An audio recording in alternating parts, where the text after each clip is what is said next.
Tick tick tick. മാർച്ചിൽ തുടങ്ങുന്ന +1 public എക്സാമിലേക്കുള്ള സമയം ഓരോ സെക്കൻഡും വെച്ച് കുറഞ്ഞുകൊണ്ടിരിക്കുകയാണ്. 10ാം ക്ലാസ്സിന് ശേഷം ഒരുപാട് പ്രതീക്ഷയോടുകൂടി നിങ്ങൾ സെലക്ട് ചെയ്ത് ആഗ്രഹിച്ചെടുത്ത +1 സയൻസ് കോഴ്സിൽ ക്രിസ്മസ് എക്സാമിന് ശേഷം അതിൻ്റെ പേപ്പേഴ്സൊക്കെ ഡിസ്ട്രിബ്യൂട്ട് ചെയ്തു. അതിൻ്റെ മാർക്ക് നിങ്ങൾ അറിഞ്ഞ ഈ വേളയിൽ നിങ്ങൾ സ്വയം ചില ചോദ്യങ്ങൾ ചോദിക്കേണ്ടതുണ്ട്. വരുന്ന മാർച്ച് എക്സാമിലേക്ക് നിങ്ങൾ പ്രിപ്പയർഡ് ആണോ?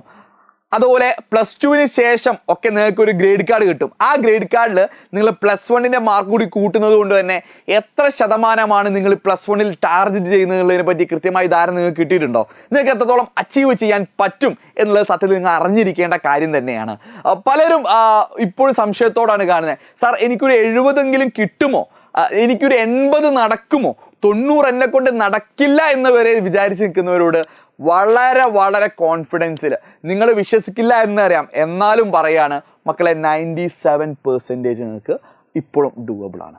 മിനിമം ആണ് പറഞ്ഞിരിക്കുന്നത്. അത് 100ലേക്കും നിങ്ങൾ വിചാരിച്ചാൽ എത്തും. അതിന് ഇനി വരുന്ന ദിവസങ്ങളിൽ ഓരോ ദിവസങ്ങളിലും നിങ്ങൾ എന്ത് ചെയ്യണം? നിങ്ങളുടെ ലൈഫിൻ്റെ മാക്സിമം ഫുൾ പൊട്ടൻഷ്യൽ നിങ്ങൾ ജീവിച്ചു കഴിഞ്ഞാൽ നിങ്ങൾക്ക് ആ 97% അച്ചീവ് ചെയ്യാൻ പറ്റും. അതിന് വേണ്ട കാര്യങ്ങൾ നമ്മുടെ സ്വന്തം അജാസ് സാറ് ഇന്ന് രാത്രി ലൈവായിട്ട് നിങ്ങൾക്കൊരു അടിപൊളി കിഡിലൻ സ്ട്രാറ്റജിയും കിഡിലൻ സ്റ്റഡി പ്ലാനും പറഞ്ഞു തരും. കട്ട മോട്ടിവേഷനോട് കൂടി തന്നെ ആയിരിക്കും ഈ ടൈം ടേബിളിൻ്റെ പ്രസൻറ്റേഷൻ. സോ ഓരോ ദിവസങ്ങളും നിങ്ങൾ എങ്ങനെ പോകണം, നിങ്ങൾ എന്തൊക്കെ ചെയ്യണം, ഏതൊക്കെ പഠിക്കണം എന്ന് കൃത്യമായിട്ട് നമ്മൾ എന്ത് ചെയ്യും? ലൈവിൽ ഡിസ്കസ് ചെയ്യും.